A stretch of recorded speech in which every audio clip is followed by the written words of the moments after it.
And now we're going to the sacred cow of save money. And in 1971, President Nixon took the dollar off the gold standard, basically took the world off the gold standard, and money was no longer money. So people are no longer saving money. So just to reiterate again, this is $300, what an ounce of gold was worth in the year 2000. So Kim, lift that. Okay. All right, and so this here is 1 ounce of gold in the year 2010, and it's now $1,100. Ugh, and this is why people are working so hard. I can do it, I can do it, I can do it. Yes, I can do it, barely. So the big reason I've said in my books for years that savers were losers is very simply because in 1971, the dollar stopped being money, it became debt. Right, Mike? Yeah, the rules all changed in '71. Before then, somebody, when they became working age, they could expect to put away 10% a year, and by the time they got into their 60s, they could retire on their savings account and expect to live off that interest. And in '71, everything changed, and they started creating currency on a massive scale. Worldwide. Ever since then, worldwide. And that is what causes inflation and the loss of purchasing power. So people thinking that they can retire, you know, back in the 50s, if you got $100,000 or $50,000, you could retire on that, you know.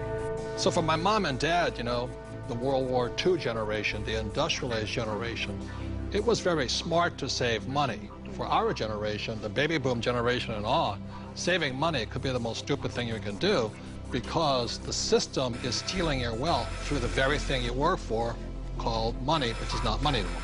Right. Real money is actually gold and silver. Money has to maintain its value over long periods of time. Currency doesn't have to. And this is historically, has always been, for thousands of years, this has been money.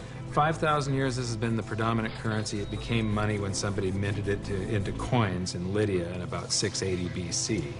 And each unit had the same buying power as the next one. They became interchangeable. So let me ask you this. This printing of money out of just paper, this has been tried before, hasn't it? Many, many, many times, and there's always one result. You get far, far higher prices of everything, but especially real money. When they start creating a whole lot of currency, eventually gold and silver lie in wait.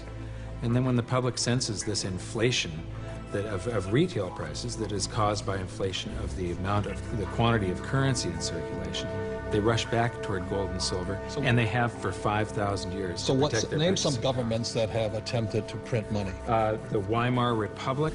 I don't know what I just did with that $100 trillion bill. He's got a Zimbabwe. The Zimbabwe, yeah. Look at this one. This is the most recent, a $100 trillion note. You know, this is the largest note ever printed, 100 trillion. And this was printed in 2000. Yeah, but when Zimbabwe was created as a country, when it went from Rhodesia to Zimbabwe, they were, the Zimbabwean dollar was on parity with the US dollar. One US dollar was the same as a Zimbabwe dollar. This doesn't buy anything today. It doesn't buy a cup of coffee. What, doesn't even buy a cup of coffee? No. In fact, they have ruined it by putting ink on it. You can't write it.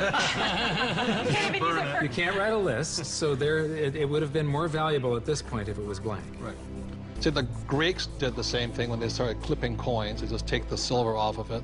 The Romans tried it, the English tried it, the Germans tried it, the Chinese tried it, and now the US is trying it. Yep. And so that's why saving money is probably the biggest mistake you could make right now, because today money is no longer money. It's now debt. I can vouch for that because my leg is now numb.